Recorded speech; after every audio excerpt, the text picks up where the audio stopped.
Encore quelques heures de supplice. Dès demain, enfin, les cafés mythiques de Saint-Tropez vont retrouver leurs terrasses flamboyantes. Sur le quai, les touristes sont déjà de retour, tout comme les yachts qu'ils viennent admirer. Le signe que la saison débute, c'est ce que nous voyons aujourd'hui. C'est-à-dire que là, on a l'impression de se retrouver tout début mars, en termes de timing. Les yachts commencent à arriver, les yachts commencent à s'installer. Et pour nous, c'est un pur bonheur de voir ces bateaux arriver. Mais la saison débutera vraiment à Saint-Tropez quand les frontières de l'Union européenne seront ouvertes. On a besoin d'ouverture de frontières puisque, je le rappelle, Saint-Tropez, juillet-août, c'est 85% d'étrangers, 15% de Français. On a une chance importante, c'est qu'on a une clientèle très fidélisée qui a besoin de revenir. C'est presque le pèlerinage. Un pèlerinage également pour les curieux, attirés par les célébrités. D'ordinaire, le capitaine du Brigantin promène une centaine de touristes par jour à la découverte des maisons et des yachts de VIP. Là, il y a des petits bateaux en ce moment, dans la baie, ça c'est la baie des Canubiers. Et en plein été, là, il y a des yachts qui font 40-50 mètres. Et l'année dernière, c'est pareil, là, il y avait Sylvester Stallone, il était là sur un yacht, il faisait sa muscu. J'ai mis la musique de Rocky, il était tout content, il lui a fait les gros muscles et tout, et tous les passagers, ils étaient super heureux, quoi. Stéphane veut attendre 2 semaines avant de reprendre son activité pour ne pas tourner à vide. On est en attente que les touristes reviennent. Mais alors, par exemple, on a des autocaristes qui viennent de Pologne ou de Tchécoslovaquie, qui là nous ont prévenu qu'ils ne viendraient pas du tout cette année. Là, des Belges et des Américains qui nous ont dit qu'ils ne viendront pas du tout. Voilà, de toute l'année, ils préfèrent attendre. Les Belges, je crois que c'est leur gouvernement qui leur a demandé de rester en vacances chez eux. Et les Américains, là, par exemple, ils m'ont prévenu qu'ils recommenceraient l'année prochaine, en février 2021, au plus tôt.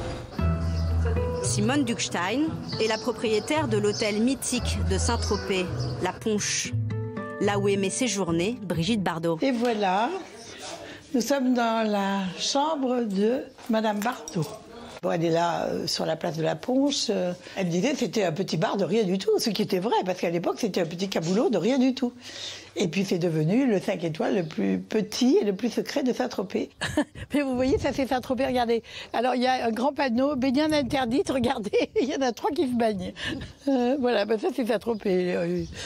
Il suffit d'interdire quelque chose pour qu'on le fasse.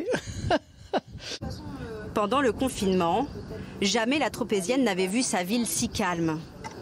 Ah, quand c'était confiné totalement, c'était terrible. Il n'y avait plus personne dans les rues. Je crois que c'était pire que pendant la guerre. Parce que pendant la guerre, il y avait le couvre-feu, mais enfin, il se passait des choses dans la journée. Tandis que là, Saint-Tropez était complètement à l'arrêt. Pour pouvoir ouvrir demain dans de bonnes conditions, le propriétaire du Club 55 a réaménagé tout l'espace de sa plage privée. Là, on a neutralisé ces 2 tables pour qu'il n'y ait pas de problème de distanciation. Vous voyez. Là, vous voyez, on a reconstruit un 2e pont pour faire justement ce double sens.